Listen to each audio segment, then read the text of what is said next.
White shirts on the pitch, running fast through the night. Every heart beating loud under floodlit sky bright. Sons of London stand strong, in the stands they belong. Voices echo like thunder, to the club they sing along. Up in Spurs we arise, eyes on the prize. Victory in sight with all our might. King's fire in his eyes, glory's what he seeks. With every goal he flies, rising to new peaks. From the lake to far and wide, with the pride of the fight. On this journey we'll ride, with our passion burning bright. Up in Spurs we arise, eyes on the prize. Victory in sight with all our might.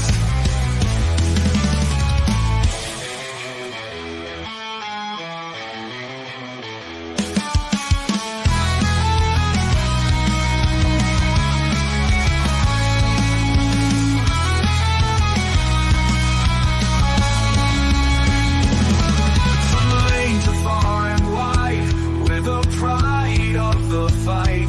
On this journey we'll ride, with our passion burning bright. Up in Spurs we arise, eyes on the prize.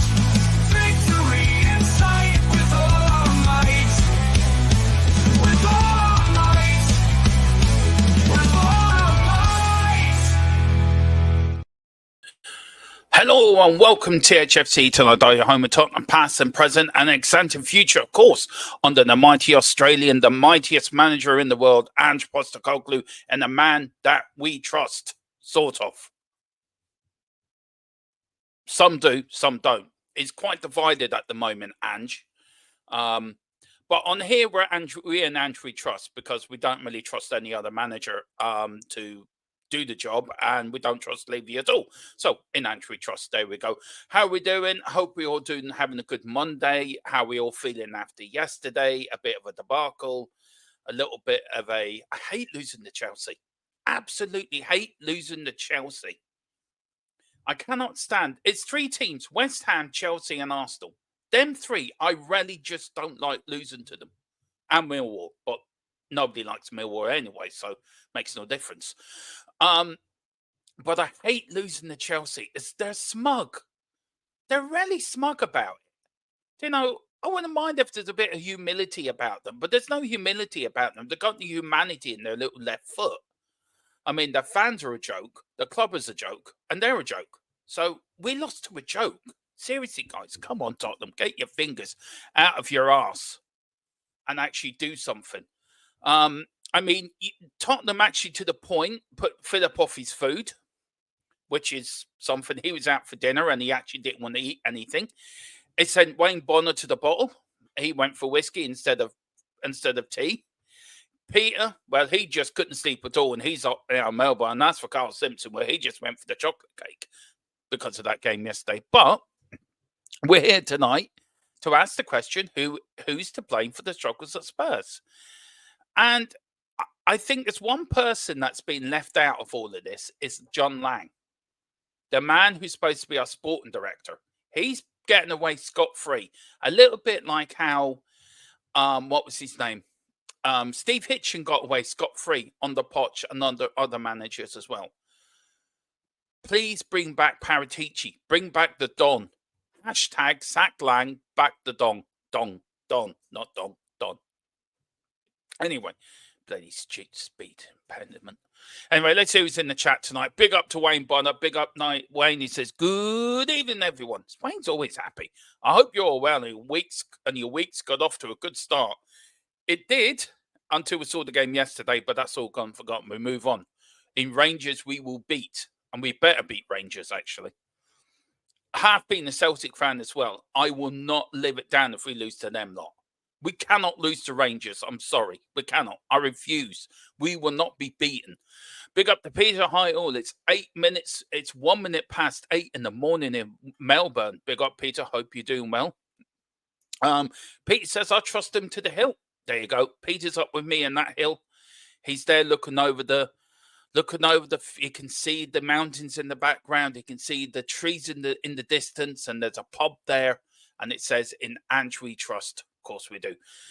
Phillips, big up to Mr. Brady, the godfather, of course, of this channel, the godfather of all Spurs fans. He was here when when Tottenham were founded. He was under that. He was along. Now let me get my teeth in. He was under that light when Tottenham were founded. He was there. He was there that day, and he's got an account of it. So big up, Mr. Brady. Got feeling the Spurs will stick with Ange. Well, if you say so, if Philip is saying that, then I believe you. Then they will stick with him. Wayne Bonner says you can't blame Ange for a 23-year problem at the club. No, there's only one man you can blame, and that's Daniel Levy, the man who actually makes wig users look decent. Carl Simpson says, hello, everyone in the chat. Tonight, I am the one of the chief mods, and the power has gone to my head. Remember, though, smash the subscribe, and we're literally tickling the 2K. Yeah, we're tickling. Yeah, we're nearly there. We're only 16 away, guys, from 2K. Let's get to 2K tonight. Doubt it, but let's try. I'd love to get there for Christmas.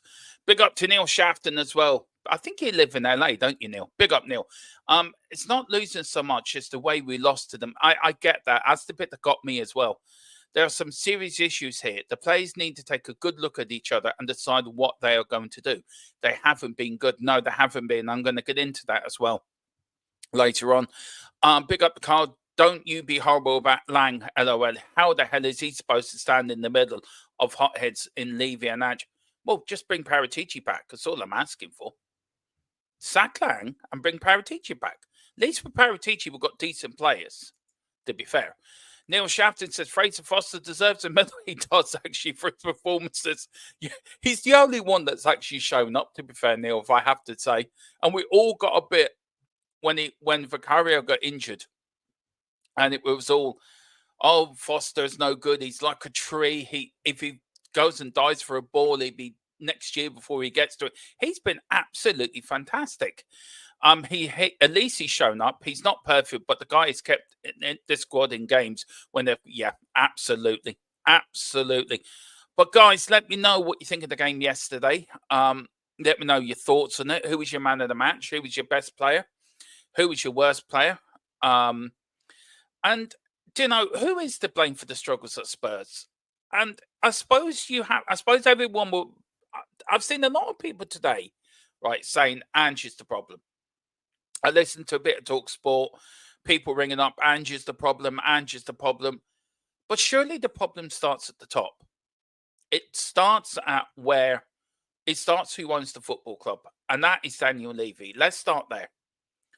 He's the one that comes in, picks the manager, and supposedly picks the right team to go around this manager. And for me, I think he's the biggest problem out of the lot. I think Daniel Levy, for 23, 24 years, has run the football club to a point where it's not a football club anymore. It's an entertainment company. And we have always tried in this channel to be very fair in our views on Daniel Levy. We've tried to be very fair on how we feel about Daniel Levy and what he's doing to the club that we love, the club that we've grown up supporting. And it's got to a point now where you're putting more money into NFL. You're putting more money into concerts, boxing. You're putting more money into Formula One, which I'm a massive fan of, by the way, but it's not the point. And you leave what the club is based on last. And you cannot hope to compete with other teams like Newcastle, Liverpool, Arsenal, Manchester City, and all the teams in the top four, Chelsea, that have spent millions and millions and millions on players, and we don't. We always say that will do. That's enough. And our transfer window we did in the summer was poor. The outgoings was absolutely fantastic. Our incomings was absolutely diabolical. I mean, a 4-year-old in kindergarten could have done a better job. That says a lot about a 4-year-old. And it gets to a point where we have an injury list coming out of do a list of about 9 or 10 first team players out. And we haven't got the players to cover them. We have to look at them. And I feel that the club I grew up supporting isn't there anymore. It's not a club that I recognise. It's not a club that I know.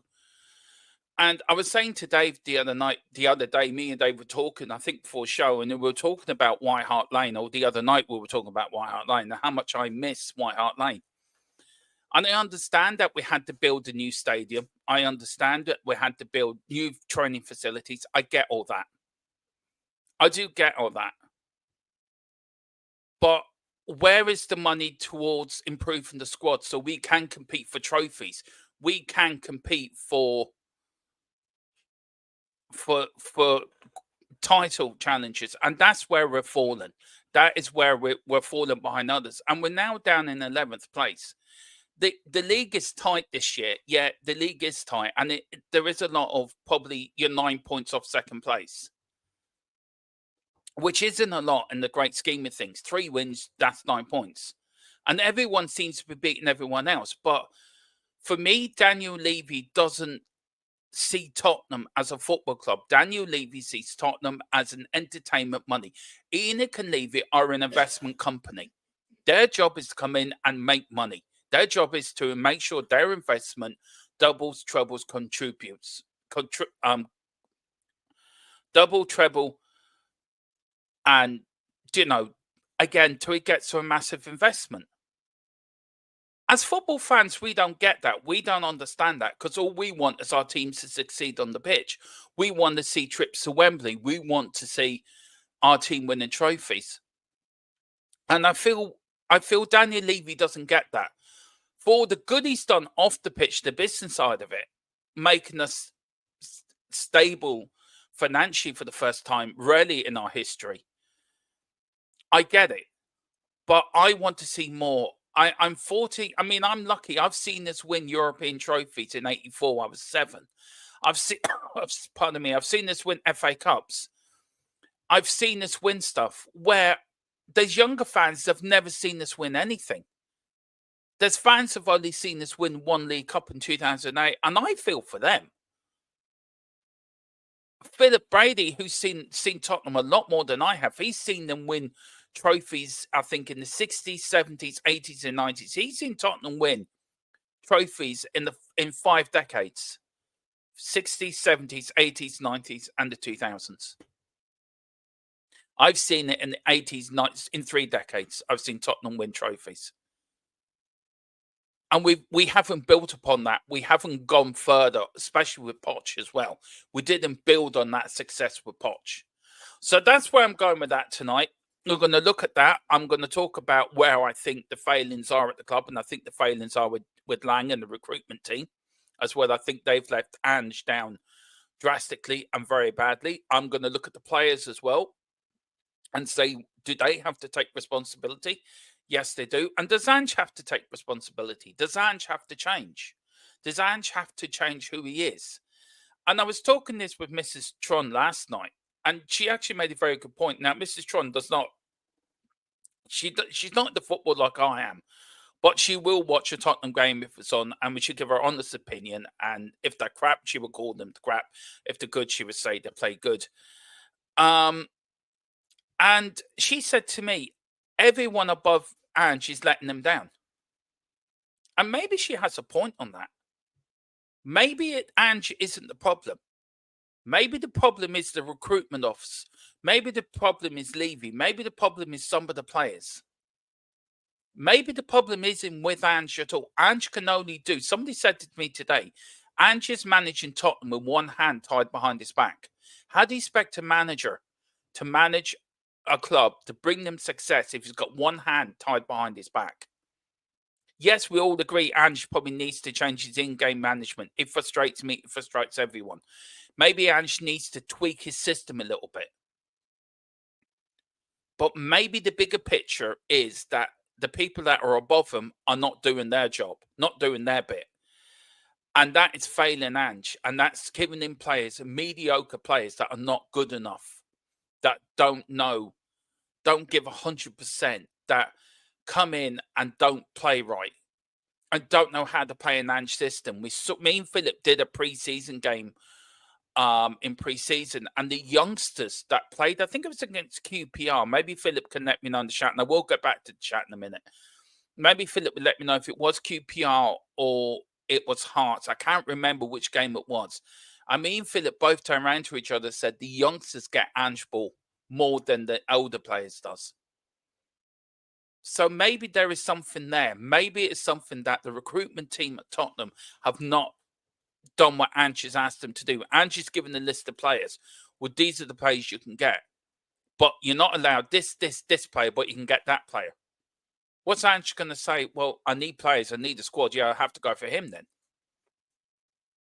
If that was Paratici, you look at the players Paratici brought in. Mickey van der Ven, Vicario, Romero. Look at the players, quality of players Paratici brought in to the quality of players Lang brought in. And there's a massive gulf in difference in quality and players that Lang has brought in to Paratici. And with Paratici, we had a better transfer window that summer than we have under Lang. And I think this is what worries me going into January. Are we going to back Ange in January? And I have a very hard doubt we are. Are we going to get the players that we desperately need? And the answer to that is probably no. Let me go back into the chat. Then what we're going to do, we're going to talk about Chelsea game, go over through the predictions. We're going to give our player ratings, go over the stats, and a few bits that come out from Ange about Brennan Johnson, Romero, when he'd be back, and other bits like that. Then we're going to, there's a few PDFs that I've saw about, one of them's about how much Tottenham actually don't depend on the TV money anymore, and how much money we're making on match day, and how the club is actually sort of bankrolling itself. But all that money's not going back into the football club. It's going back into the pockets of Levy and Enoch. I'm not getting, this is not a Levy out or Enoch out stream. This is not me saying I want them gone from my football club. Look, I want my football club to succeed. And we all know there's a lot of different talks around Tottenham at the moment. We've brought you loads of breaking news on that over the last month or so. So the day might come when Levy will leave. But I just want to put it into perspective that, you know, Tottenham and Liverpool, the only two sides in the Premier League that don't depend on TV money as much as other clubs do. But we don't spend the money correctly. And that's the point I'm probably going to try to make. But let's go back into the chat. Let's see, where were we? Here we go. Big up to Philip, said Romero did that. Yeah, exactly. And I want to get into that as well. Anthony Taylor yesterday, how woeful was he yesterday as a manager? How woeful yesterday was he as a referee? Because VAR and him totally shafted us yesterday. That player gets sent off for a tackle, and Liverpool player did a tackle, I think it was last season, and it was not as, he foot went over the top of the ball and caught Sarr, I think, and he got a straight red for that. Where's the referee sending this Chelsea player off straight red?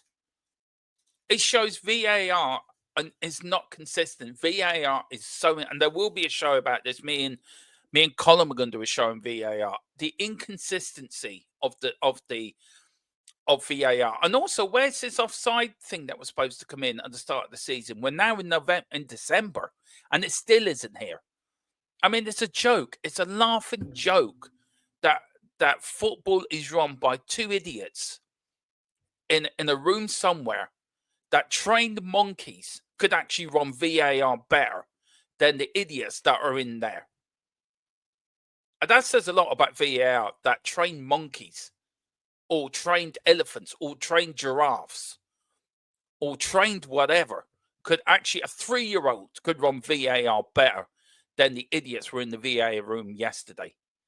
That says a lot. And he gets sent off, the game's changed on its head. So, you know, I think Ange has a right to be angry, and he has a right to be angry about VR. It was a dreadful decision. I called it in the watch along yesterday that was a sending off. But who are we? We're just fans that not listen to, as usual. And big up Neil. I don't think this is an Ange thing. It's a Levy thing. Exactly. He's gone cheap with his signings, and I think he's caused bigger names to pass on signing with Spurs. I think you're spot on with that. I think you're spot on with that, Neil. I think you've hit the nail on the head to save money. What's he saving it for? You can't take it with you when you die. You're not like the Egyptian. Levy thinks he's like one of those Egyptian gods. They're going to build a massive pyramid for him, stick him in it with all his money around him, and spend it in the afterlife. Jesus Christ, spend it on the football club, spend it on good players to make us successful. If you're watching this, Daniel Levy, I know you're not, but if somebody knows Daniel Levy, get them to watch this little bit. You want to earn more money, make us win trophies. You win more money that way. It's science. It's using your noodle. As I said, a 3-year-old could work that out. Mr. Brady, Keith Birkinshaw, the legend that is Mr. Birkinshaw. I think he's 84, 85 now, isn't he, Philip? Keith Birkinshaw, the man who won us 2 FA Cups and the UEFA Cup and brought Ozzy and Ricky to White Hart Lane. And Philip nearly fell out of his chair when he read Ozzy and Ricky were coming. I bet he did. And there was no Sky Sports that day either. You said there used to be a football club in there. Do you know what, Philip? There used to be a football, I think, he said that in 84 when he left. I think we haven't been a football club since 2001. That's how long we haven't been a football. For 23 years, we have not been a football club. It's really angry. I love my club. I love Tottenham Hotspur. That apart from my family, who come first in everything, Tottenham Hotspur is my second love. And that man, the man that runs Tottenham Hotspur Football Club, is running it like an entertainment company. Really pisses me off. And in a way, I have no problem with the extra whatever it does. The stadium standing empty anyways, Philip always says to me, and he makes a very good point in this. But there's a very big but. We are a football club. That's what we're about. That's what we were founded on. We weren't founded Tottenham Hotspur F1 track. We weren't founded Tottenham Hotspur boxing club. We weren't founded Tottenham Hotspur musical club. We were formed Tottenham Hotspur Football Club. And the football has seemed to have gone down the list of priorities. And they do these things time and again, like changing the font or changing the badge. Well, the badge they changed it to, all they did was take off Tottenham Hotspur. It's the same badge we had in the 30s, 40s, 50s, 60s, 70s, 80s.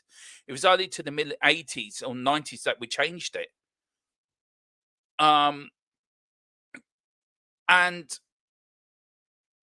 Daniel Levy, for me, doesn't get it. He doesn't get the history that this great old club has. He doesn't get the people in the past that have made Tottenham Hotspur for what it is today. He doesn't get that the likes of Arthur Rowe, Bill Nick, John Cameron, the first man to win us an FA Cup as a non-league type club. Arthur Rowe, the first person to win us the league championship. Bill Nick, the first man to win us the double. and went on to be our most successful manager, apart from Keith Birkinshaw. He doesn't think that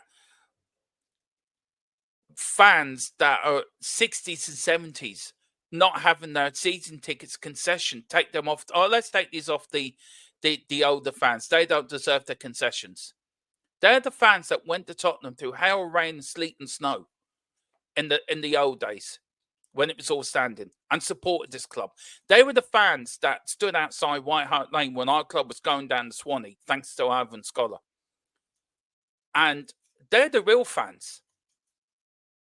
I'm just a second generation coming after these. I'm standing on their shoulders.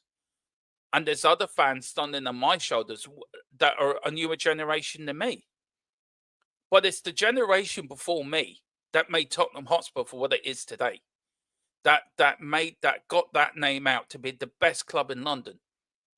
We weren't the same as City. We weren't the same as United. We weren't Rovers. We're Tottenham Hotspur. We wanted to be different from everybody else.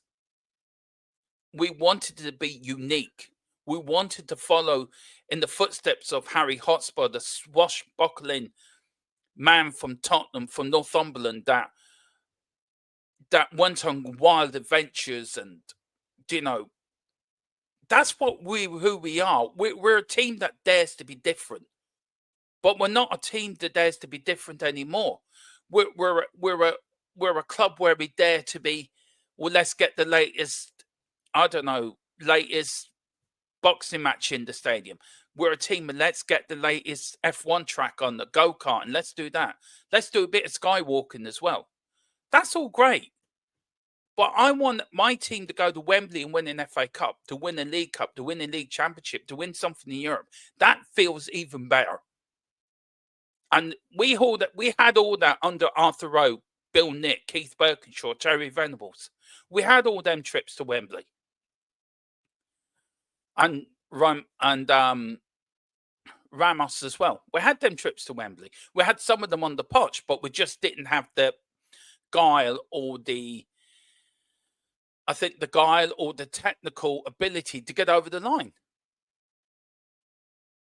So we've had all this before, and we're not doing that again. And look, it is what it is. It is what it is.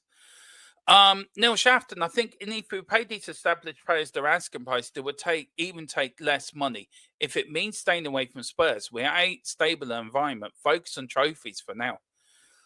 Look, you won't get, pardon me, you can gain success without improving your squad. You can gain success without getting better players to improve on the players you have already. And you need experience in there. Experience takes you over the line. And we haven't got that. We've got a squad that's so small at the moment. We can't even cope with the injuries we've got now. And this is where the summer transfer window, I think, has come and bite us on the arse big time. Pardon me. Philip Brady says the new young players will come good. Of course, I think they will come good, Philip, eventually.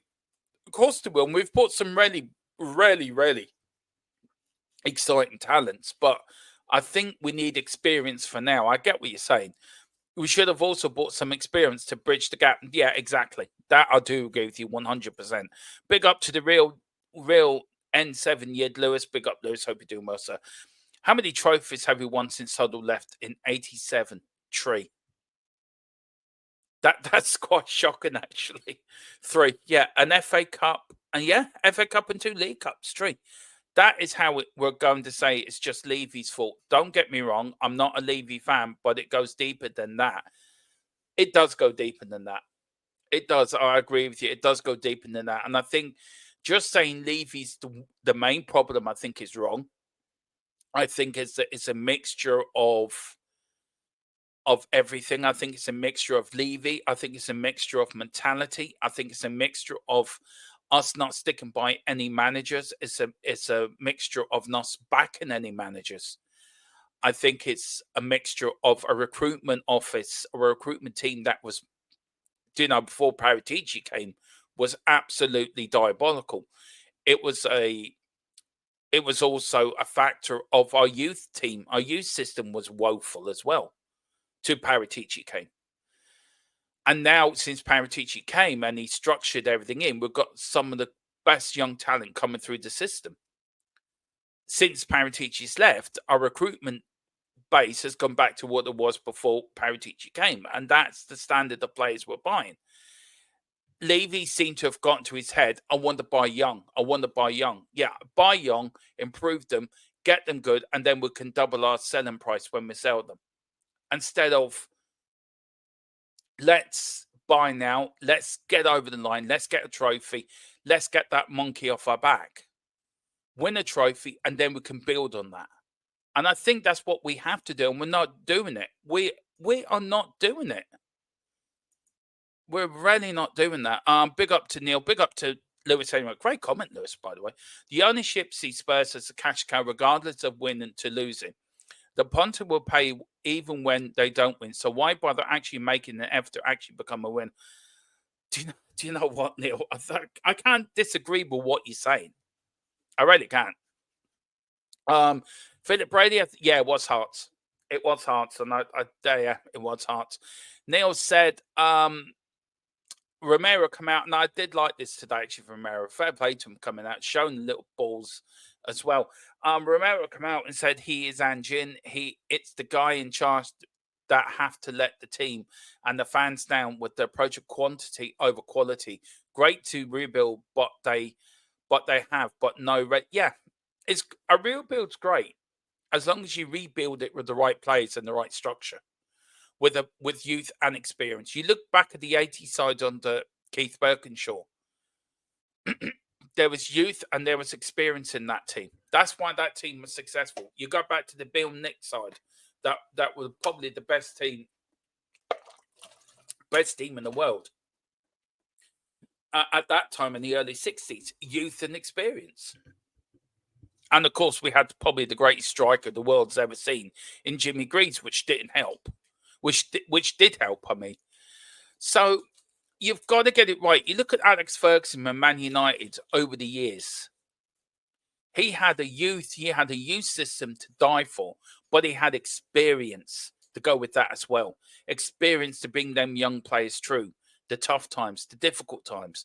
And then them youth players got experience, and then he brought in the next lot, and they were able to bring through them younger players. So at Tottenham, we don't. We just go for that will do. It's always that will do. And it's an attitude. We have a our motto is to dare is to do. We don't do that. We're to dare, that's enough. Our motto is now that will do. Instead of to dare is to do. And that's what, we don't live to our motto. We don't live to what our motto is. And that's what really angers me sometimes. Big up Neil. Neil says 2 signings, Max in January. If Max, we can have the Korean coming in. Well, that's 1. But we need the goalie and the midfielder 6. But we have a bunch of Thai players to go. Yeah. I think we are going to do a pre-record before Christmas on players who we think will come into Tottenham, who we'd like to see, who we think should come to Spurs. So, and also we're going to do a squad list as well, who needs to do what and go where. Big up Carl. I think Ange has more control. We think, well, that's the problem. We don't know, Carl. We don't know if he has or not. That is the problem. We just do not know. Big up to Neil. Regardless of the ref and VAR, we ain't finishing our chances. Well, that is very true. We are pathetic in the final third. Our players are even second guessing now. Yeah. Yesterday, yeah. I agree with that wholeheartedly. I agree with that, Neil. Absolutely. 100%. Tequila says, big up Tequila. Hope you're feeling well, mate. And I hope you get back to the channel soon. It's who we are, mate. I think it's a bit harsh, Tequila. And I'll tell you why I think it's a bit harsh. Well, a little bit harsh. I'll explain why. I feel Ange Postecoglou sometimes lets his emotion overrule a sensible answer to a question. So if a reporter asks him a stupid question, he's going to come out with a comment, is who we are. I think that he's used to tough media up in Scotland. Up in Scotland, it's on a different planet up there. especially with Celtic and Rangers, you are definitely in a different planet. But I feel down here, I think they just ask him stupid questions, and I think he gets pissed off with it. And I think that's why he comes out with the questions of, who we are and just move on. I get why you're saying it, because he has said it, and I get why why it's gonna stick with him, because it is. He just needs to be a bit more sensible in his answers. I think he really does. But big up Tequila. Hope you're doing well, sir.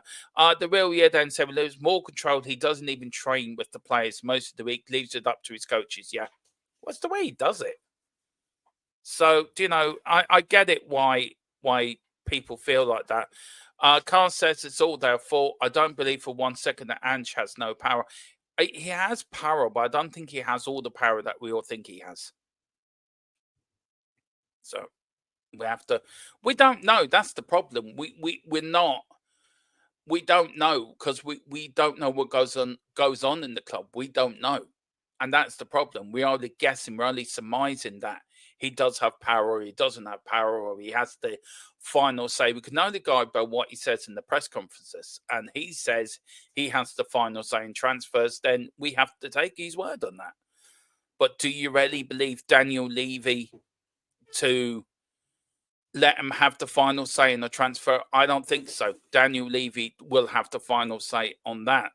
Carl Simpson says, we get so much money for the events at the stadium, which is exactly what they should do, as that is sensible. Problem is, I don't see, yeah, exactly, and that's the problem.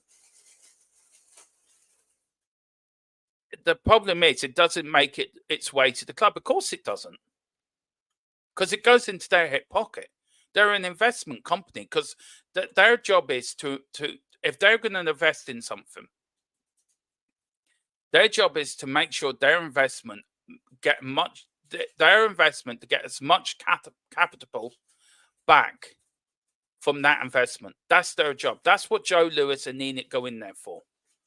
It proves it. 1 trophy in 23 years. That's that's the problem. That is the problem in a pure nutshell. 1 trophy in 23 years. And we've had plenty of chances to win stuff under Poch, but we just never took the extra mile. We never put the extra effort into strengthening the squad, strengthening the squad we had. Yes, we have spent money, but we spent it in the wrong places, with the wrong players, on the wrong talent. Look at Dombele Tanguy. The biggest waste of 60-odd million I think the club have ever spent. He spent more times, I think, sitting on the sideline than he did playing. It really is. It makes your head wobble. Neil Shafton says, you look at success, what else that City, United, Arsenal, Liverpool and Chelsea have another than football. That is the problem. Yeah, that's true. We've got Carl, big up Carl. It says Romero's only saying that because he knows the Spanish and talent. Yeah, I think so too. I think so too. I think, look, as much as I love Romero saying it, I think there might be a little bit of something in that as well. What you're saying, Carl, big up. Levy said we will be competing after the news. Do you know what? I agree with you. He said we would be competing. And we did compete. We got to a Champions League final. That's competing. And then what did we do after that? F4. We had 2 managers that have won everywhere they've gone under Conte and Mourinho. Didn't win anything with us. We had a Garden Gnome just stood there on the touchline, who's doing very well at Nottingham Forest at the moment. So he might not have been as bad as people thought. We had, do you know what? Since Poch left, we've had 2 of the greatest managers the world has seen. One in Jose Mourinho, who won everything everywhere he went. Didn't win anything at Tottenham. We had Antonio Conte, won everything everywhere he went. Didn't win anything with Tottenham Hotspur. We had Nuno, who's been quite successful with his other clubs and did very well at Wolves, by the way, while he was there. I don't think, given enough time at Tottenham, the fans started singing Levy out. Levy gets his little sacking gun ready, thinking, I'm going to sack him. Bring in Conte, didn't back him. Yeah, we got Champions League football and we were bored to death of his football. I mean, at one point, I think me and Philip nearly fell asleep during one watch along. It was that boring. But did what he said when he left, was it true what he said? And are the chickens coming home to roost? Maybe. And now Ange has come in.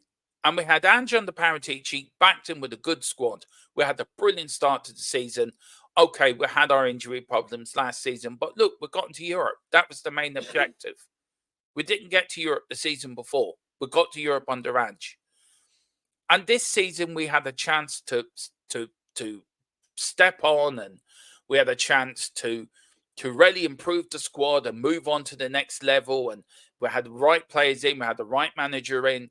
Apparently, we thought we had the right sporting director in. And what do? We balls it up. Because between the sporting director and the whoever has the final say, which we will never know, we balls it up.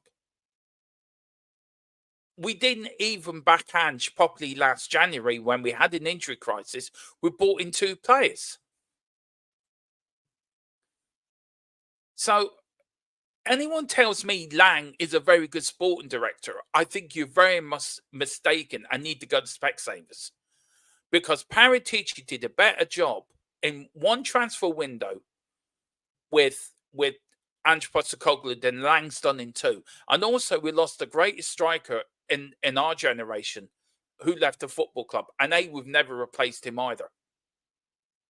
And it's taken us over two windows to replace him, and we pay 65 million for Dom Solanke, who, don't get me wrong, I think Dom Solanke is a really good, he works hard for the team. He's not the greatest footballer in the world, but he works damn hard. And there was always do we go for Ivan Toney or do we go for Dom Solanke? There is talk somewhere along, I've been hearing rumours that we're going to go in for Ivan Toney in January. How true that is, I don't know. So let's call a spade a spade. I think John Lang needs to go. I think John Lang is one of the problems, and he's one of the people that have put an obstacle in the way of Ange doing his job properly. So there's your first problem. Our recruitment is not good enough. It really isn't good enough. It needs to be a hell of a lot better. And we have such an important January coming up and such an important summer coming up next summer where we need to get it right so we can compete and compete for top 4. Because at the moment, we'd be lucky if we compete for top 7 or 8th. We'd be lucky if we qualify for Europe this year. It really worries me. And we've got Man United on. I'm going to go through that later as well. Big up Tequila, big up Jared as well. It's all about how many barrels of beer we sold, how many pies. The club shop, how did it do this weekend? That is all one Levy wants to know. Yeah. And I tell you what, you can't disagree with that either. Pardon me. You can't disagree with that. Pardon me. It's true. And Tequila says, yes, we spent money, but we made sure we've trimmed the wage. But yeah, I've got a graph on that, by the way, Tequila. And you're going to be shocked by that, but you're spot on with that. Until Daniel Boy goes, it'll be the same thing every year. No matter the manager, no matter the players. Sad, but there we are. Look, I don't think everything can be heaped on Daniel Levy's door. I think I said the recruitment office has to take responsibility. I think the players have to take responsibility as well. You look at yesterday, for example, Basuma and Papa Sarr, what were you thinking? Giving away them 2 ridiculous penalties. That's not Daniel Levy's fault. That's not Ange's fault. It's players being brain dead. He loses the ball in the middle of the park, and and the red mist comes down. He wants to get back and make up for a mistake. What's he do? He times his tackle and takes the player out. It's an easy decision for the referee.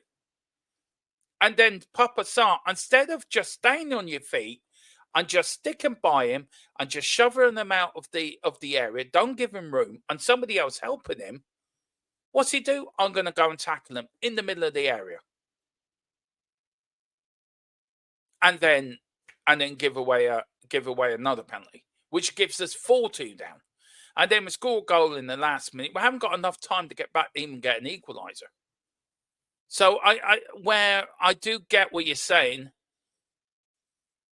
About Daniel Levy, I think there is other aspects where in this sort of who's to blame, that other people have to take responsibility.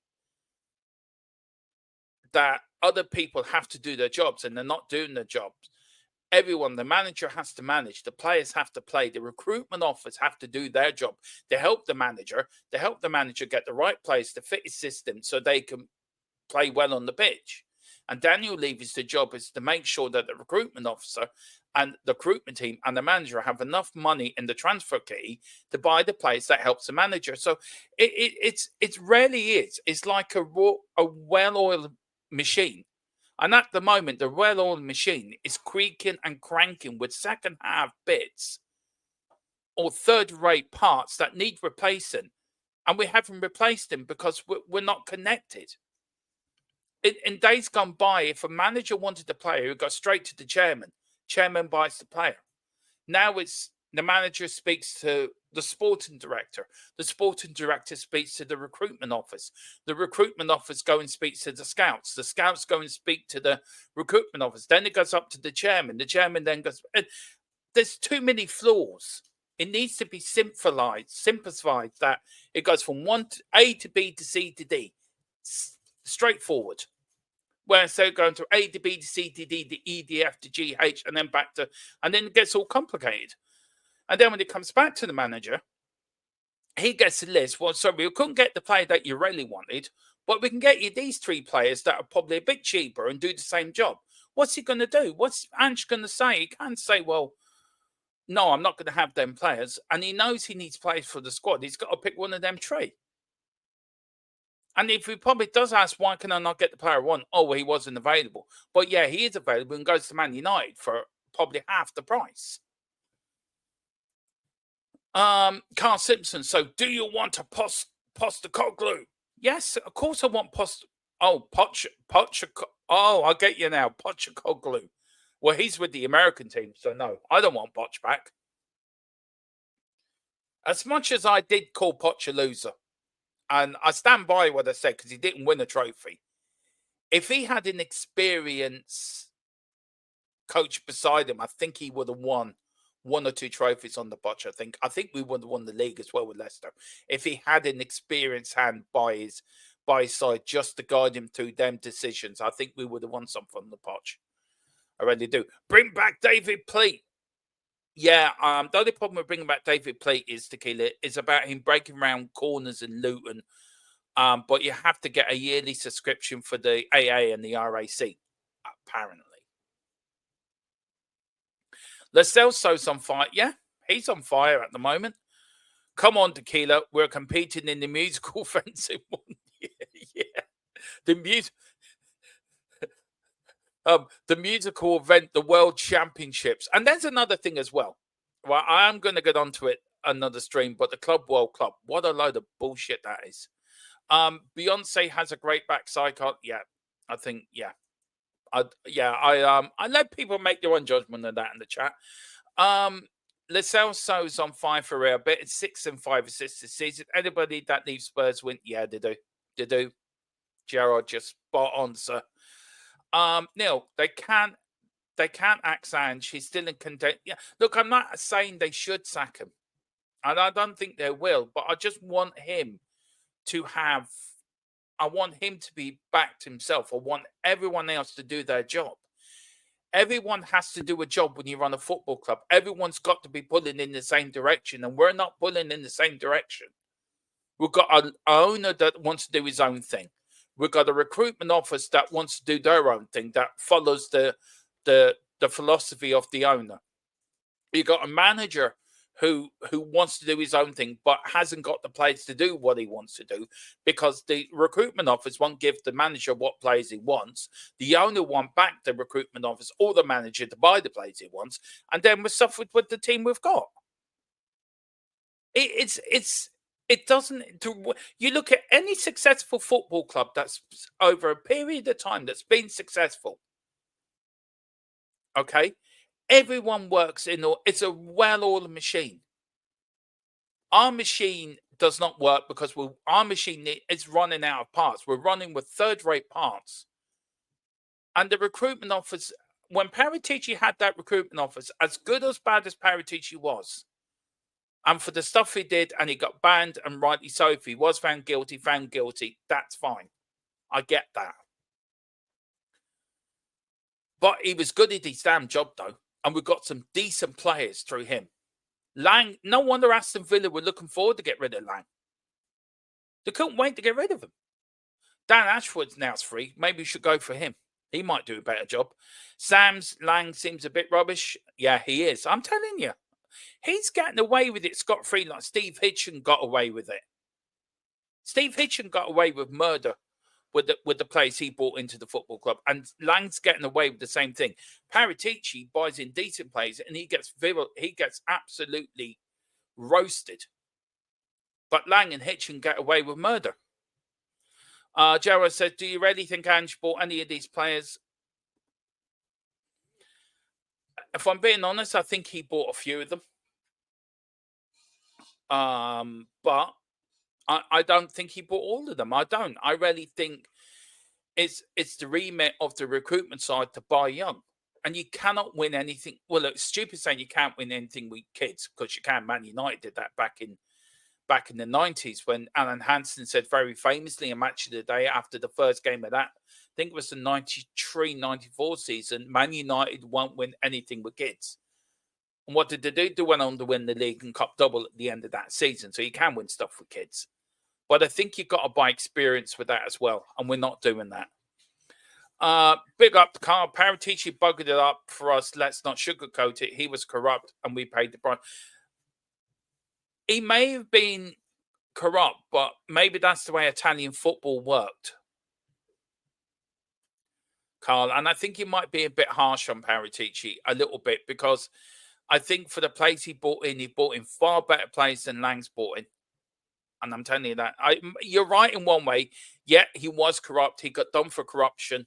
He got done for I think, for corruption, but he was damn good at his job, though. Paratici, he brought in, that first January, he came in under Conte, he brought in Kulu and Bentancur, which got us Champions League football that season. And then he backed it up then with under Ange, I think, with Mickey van der Ven, Christian Romero. We've got Benny, we've got Kulu. I think Brennan Johnson was under Paratici as well. I'm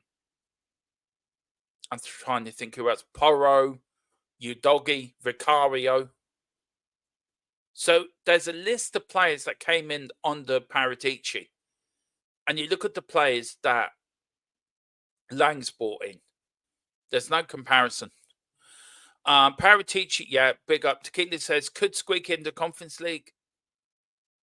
No, I think we'll get Europa League. We're competing for the bottom four, Gerard. We're not that bad. I know we're bad, but we're not that bad. We're not fighting relegation, to be fair. I do like you, Gerard. You're so funny. He skimmed the wage bill by at least. Yeah, I know he did, Gerard. He skimmed it by 50%. I got a graph that proves that he skimmed it by 50%. That's the problem. But I'm not. Yeah, but I'm talking in a nutshell. You're right. Levy can't control what dumbass players do unless you start buying. Exactly.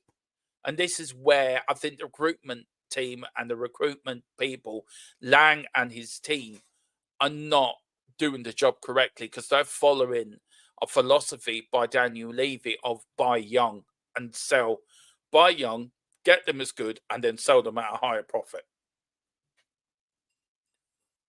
And that's not what Paratici bought young but experienced players. Where Lang's buying young because he's following Daniel Levy's remit.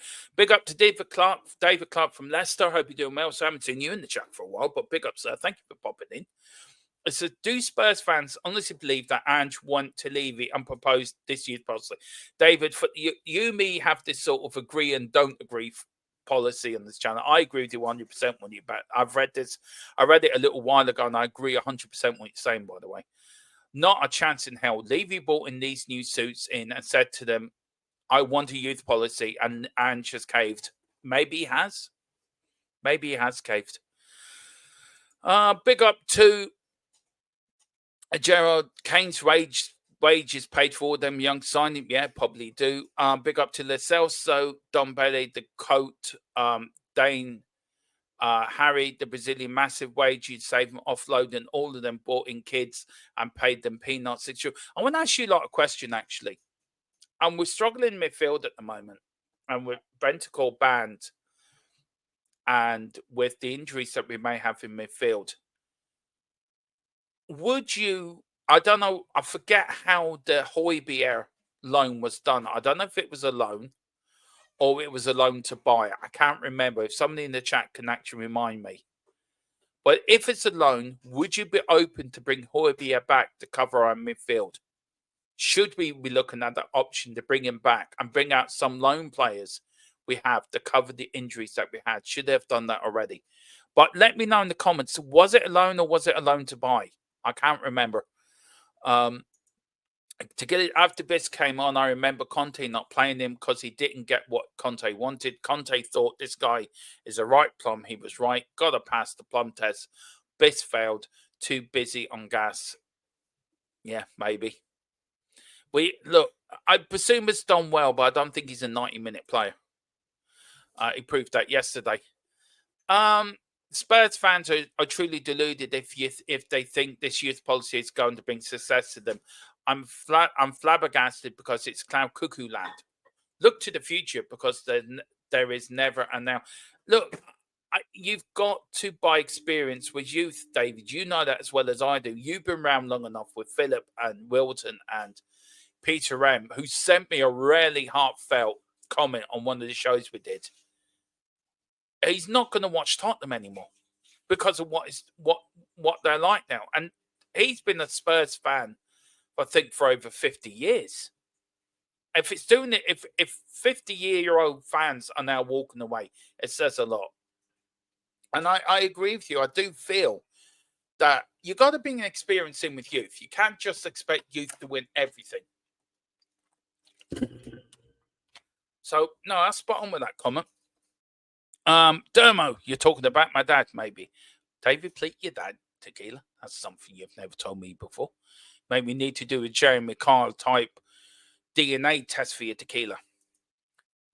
David, Levy doesn't give a damn about Spurs history. No, he doesn't. And that one thing really pisses me off about him. And this is another thing as well. The OAP's concession, I think it's damn awful they took that away from them. That is ridiculous and it's wrong and they should reverse that and they haven't reversed it. And I think it's out of order. Them, the fans that, as I said earlier, stood in the rain in the standing areas when it was all standing back in the 70s and 80s.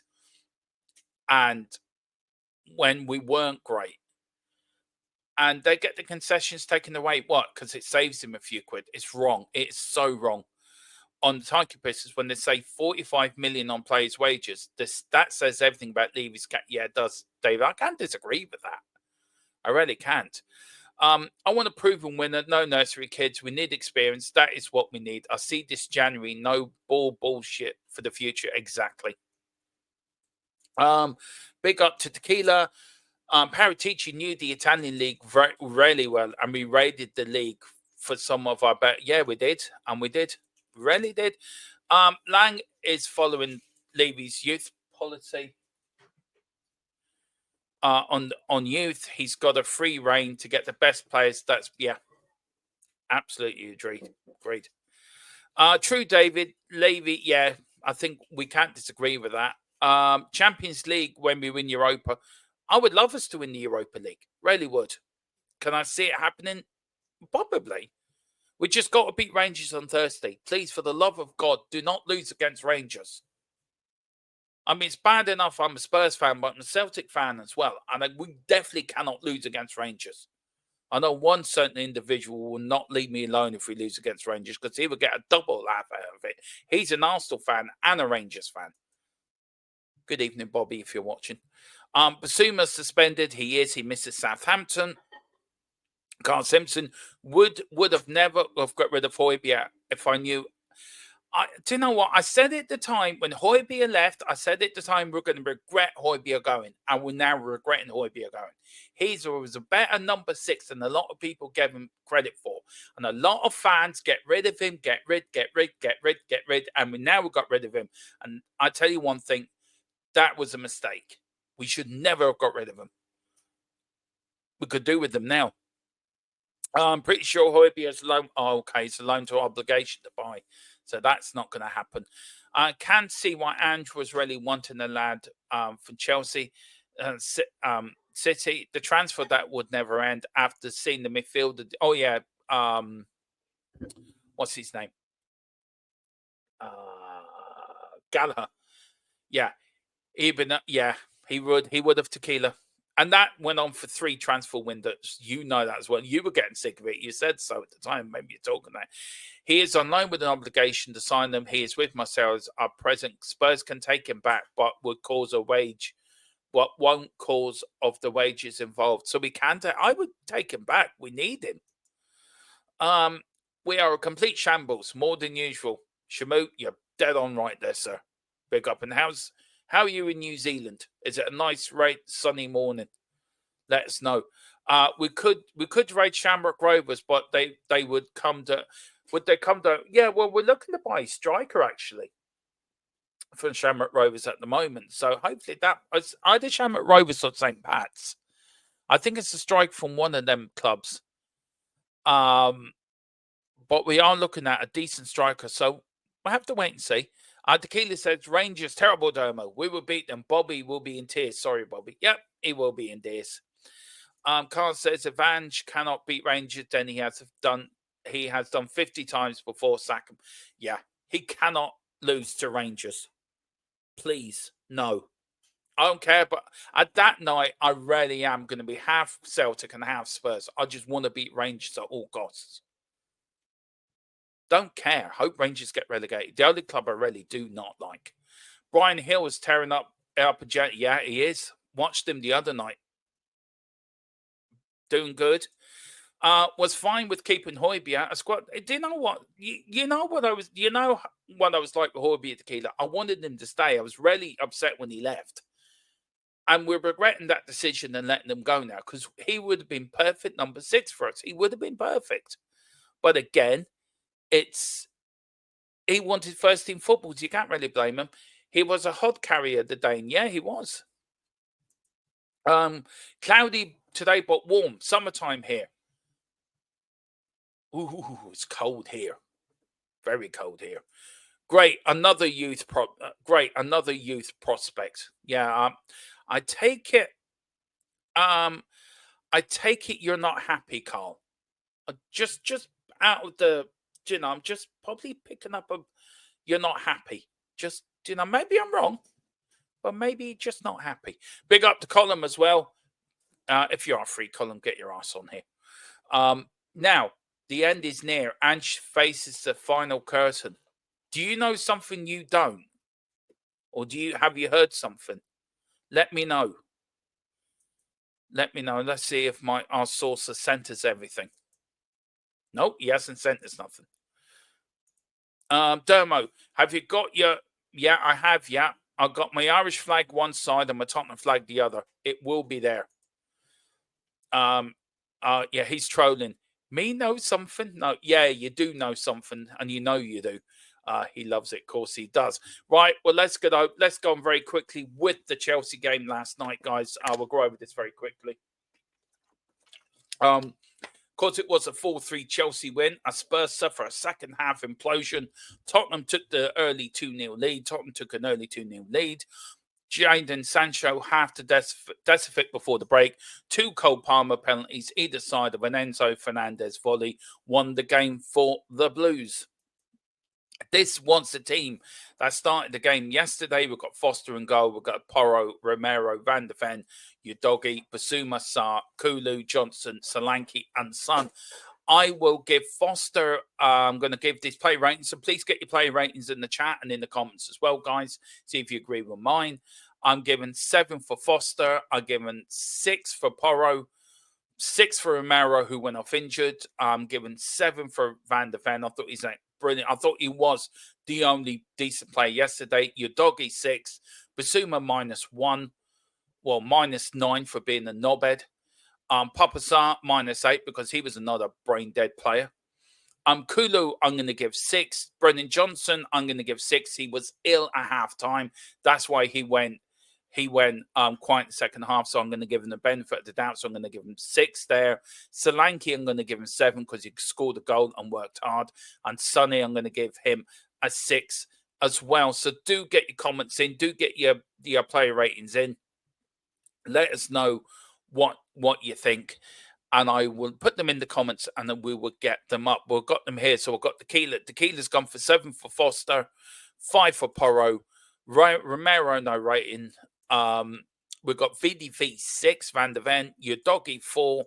We've got Biss 1. I didn't even give 1. I just gave minus whatever because he was brain dead tackle. And Sarr as well, another brain dead player. He gets 1. You've been very kind giving them 1, Tequila. I must admit, you're more of a man than I am. Kulu 5, Johnson 4. I think it's a bit harsh. He was ill. I get it. Yeah, he didn't play well, but he was ill. There was factors why he disappeared in the second half. Carl says column, so he needs to win the next 2 games. 30 Dom 6. Neil says 38 matches in the K-League 12. Oh, that's for the young South Korean we're getting, isn't it? Oh, what's his name? Yeah, Mini Yang. I'm just going to call him Yang because I cannot pronounce his first 2 names. And Johnson did do a good cross, but that's all. Okay, fair enough. Sonny gets 5 because he's Sonny. Yeah, that's fair enough. We've got what's the sleep during the game? So no, fair enough. Johnson did the Dermo. What player in Spurs would you get? What Spurs? Oh yeah, Dermo. What player in the Spurs team will get into the top 4 at the moment? A top 4 team at the moment. I think there's only one, and I think it's Kulu. I think either Kulu or Mickey Van de Ven. They're the 2 players I think that will fit in. Will fit into any team, any top 4 team, in my opinion. But let me know your comments, guys. Let me know what you think below the chat as well. Look, and also, we've only had a few likes, so hit the like button as well. Just very quickly before we carry on, I do have to give our sponsor a plug. It is pinned up at the top of the chat as well, if you can. And also, do pick in your memberships. Do pick up your memberships. Just do send in our super chat as well and the super sticker. It does help. But the memberships, once we reach 2K, you get put in to a 2K giveaway where we're giving away a 1990-91 FA Cup final Tottenham shirt signed by Gary Lineker, who played in that final himself, missed a penalty, of course, in that final. The first Spurs player to miss a penalty in an FA Cup final. Paul Stewart and, of course, Des Walker on goal. Spurs beat Nottingham Forest 2-1 to win their 8th FA Cup and the last time we've won an FA Cup. So this is a lovely little Spurs memory, a lovely little Spurs gift. But you can only enter if you're a member. So please, please, please pick up your memberships. Once we reach 2K, put all the members into a name. We'll do it live on air, and that member will get that signed Gary Lineker shirt. It really is. Colin showed it to me the other day. It really is something to behold. Right, let's quickly just give our sponsor a bit of a plug. They're doing very well, and they're very kindly our sponsors as well. Of course, guys, we are sponsored by Private Internet Access, the best sponsored VPN around. And when you're on your computer, on the internet, hackers, government, corporate people can take all your information away from you. Once you put in Private Internet Access, it blocks them out and all your stuff is safe between you and your internet. It doesn't go anywhere. It can also do it on your phone as well, guys. A lot of people watch stuff on their phone, so you can use it on your phone. You can also link it to your laptop as well. So you could be sitting at home, say in Ireland, and I could be sitting in Seattle watching the same game Jack's watching over there. Of course, you can do your banking. It works on all mobile devices, and you can watch everything from Netflix to Apple TV, Disney Plus still works. You can do it on all access devices from your PlayStation, your Xbox, your PC, your laptop. Only one person in the family buys it. Your whole family can use the same device. It is all around the world, from America to China to Germany to South Africa. Your IP address is also hidden as well, so it is safe as well. They also shred all your internet footprint as well. It is 30 million subscribers already, and it also gets 4.5 stars on Trustpilot. That is our channel sponsor, Private Internet Access. The link is in the chat. It's €43 for 2 years plus 4 months free. It is an absolute brilliant Christmas gift for everyone. Mrs. Tron's getting it for Christmas. She doesn't know it yet. She probably does now. She's too busy watching something, so she didn't hear that. So yeah, it helps us. It really does help us, lads. Colin has put in his play ratings. He's good. Foster 7, backline 6, Van der Ven 7, Biss and Sar 1. Why are you guys giving them 1? They don't deserve 1. They deserve minus 2,000. Kulu 6, Brenny 6, Solanke 6, Son 6, man of the match, Van der Ven. Yeah, I agree with that. Absolutely agree with that. Big up to the next 2 games. Let's see. Big up to Tequila as well. There's the link for that. So do hit that. That's the link for our channel. Look, let's get to 2K. I would love. We're only 16 away, so I'd love to get there. That's the link also for the Full-Time Sports Network as well, guys. That's the link for Double Dumb Gaming, our gaming channel, me and Colin, when we do decide to do something on there. But football does take priority, and that is Tequila's little gaming channel. The Play Patch. Please get over there and do hit subscribe on there if you can. Also, do go over to Big Up as well. And me and Colin have a channel over there, Matchday Magic, where we do all our non-Tottenham stuff over there as well. So please do get over to there. Right. So we've gone on through that little bit. These are the stats of the game. You know, Chelsea just passed us and touched us off the park, really. So look, it's just one of them games. This is about Brendan Johnson from Ange. Brendan just wasn't feeling well. He wasn't feeling well at halftime, but wanted to give it a go. We got him back out there, but he just wasn't right. On Romero is just obviously hugely disappointing. He felt something in his quad. He trained really well. He wasn't the one I was worried about, to be honest. But, you know, it's just like I said, the way the season's going for us, unfortunately. So we just have to wait and see. Brendan just didn't feel well, as I said. He didn't feel well at halftime, but he wanted to give it a go, but he just wasn't feeling 100%. I had to take him off. The plan was always for Mickey to play 60 or 70 minutes. I thought Romero would be okay to play the 90, but Mickey probably 60, 70. So we're always going to take him off. He didn't feel anything significant. He just felt tightness, but we were always going to take him off anyway.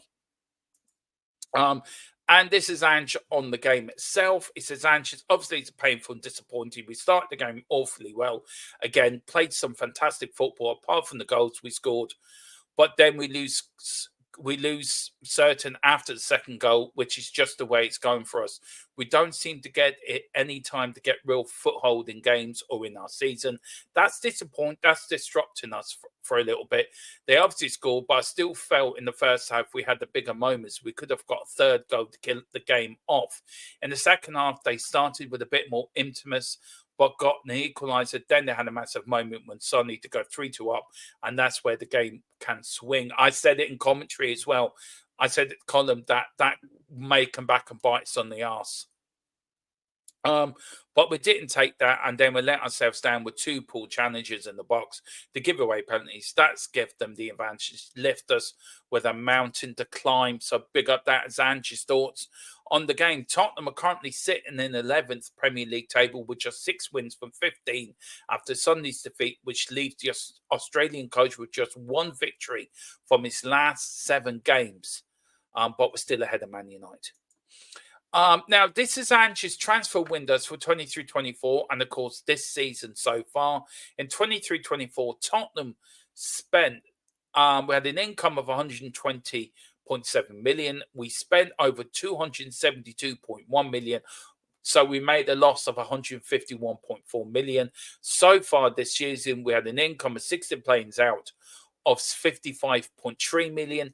We spent 148.85 million. A lot of that was actually on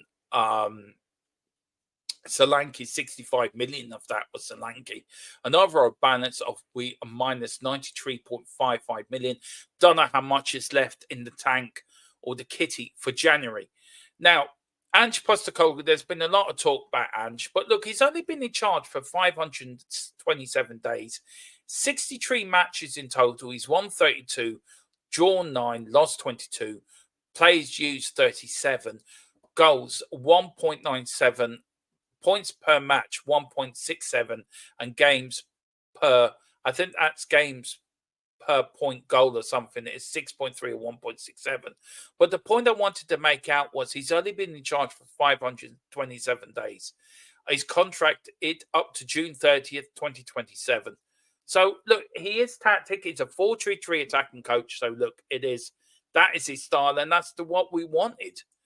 Our next 6 games we've got coming up in December. We've got, of course, the Europa League against Rangers on Tuesday. We've then got a tough game away at Southampton, 7 o'clock next Sunday evening. And then on Thursday, we've got the mighty quarterfinal with Tottenham versus Man United for a place in the semi-finals of the Carabao Cup. Then we play Liverpool at home on Sunday, of course, on the Premier League at White Hart Lane. And then on St. Stephen's Day, which is Boxing Day for you guys, we're away to Nottingham Forest. And then the last game of the 24 calendar year and going into 2025 is we're at home to Wolverhampton Wanderers, which is a 3 o'clock kickoff. And this is the graph I saw the other day, guys. And very quickly, I want to talk to you about this. This is Tottenham squad cost versus the revenue. Now, the white dash is the revenue, the yellow is the wages, and the blue is the TV money. Now, Tottenham get 30.9% TV money every year. It's 550 million all in total. But if you do it as a graph or as a circle, we don't really depend on the TV money that much. Commercially, we're bringing 34.5% of that 550 million comes from commercial revenues, and half 34.5% of that 550 million comes in with the match day. What we earn in the match day. As you can see, the commercial revenue has shot up to nearly 600 million, and our wages haven't gone up that much. And then the bottom one is the media money. So the killer said earlier about us slashing our wage bill. It has been slashed. But it shows how much money this club's making, how much this club rakes in. And we should be doing more. We should be doing better. We should be buying better players for that. And I'm going to leave that bit there because I think it's a perfect point to finish the show on. The shows that we could do more than what we're doing. I think I've got one more slide there. And this is how the ownership structure is simplified. So Joe Lewis owned Family Trust. Well, his family trust, his sort of people own 71.1% of Tottenham. Daniel Levy owns 29.9%. So Innick Sports, which is the Tottenham sort of company, own 100%, but 86.6% of that owns Innick Sports, and 13.4% is owned by 30,000 external shareholders, and then that all boils down to Tottenham Hotspur Limited. So, that's who owns Tottenham. Look, to simplify and probably sum this show up in one word, who is to blame for the struggles at Spurs? I think I've said it once or twice. I think the problems lay in the recruitment and in Daniel Levy. I feel Ange Postecoglou is only doing what he can do. He's managing Spurs with one hand tied behind his back. So I think we cannot sack another manager. You cannot keep sacking managers. It cannot be the manager all the time. It cannot be the manager's fault. I think the players have to take responsibility. They're the first problem. I think the second problem is our recruitment office. They need to do a hell of a lot better. And then the third problem is Daniel Levy. And I think they're the three areas that need to look at themselves and think, can we support this manager better? Can we do more for this football club? Listen, guys, thank you all for watching tonight. Thank you so much. It's really been great. The comments have been brilliant as well. Apart from the one you just put in, Neil, I'm not bringing it up because I think it's disgusting what you just said. And I'm really surprised you actually put that in there. I'm surprised my mods actually let that stay up there. So, Chief Mod, I will be WhatsApping you after this. You're not doing your job correctly. And you need to do your job, sir. But yeah, look, thank you all for watching. Please like and subscribe. I think we're still 16 away, I think. Yeah, we're still 16 away. We haven't budged from that. But yeah, please do like and subscribe.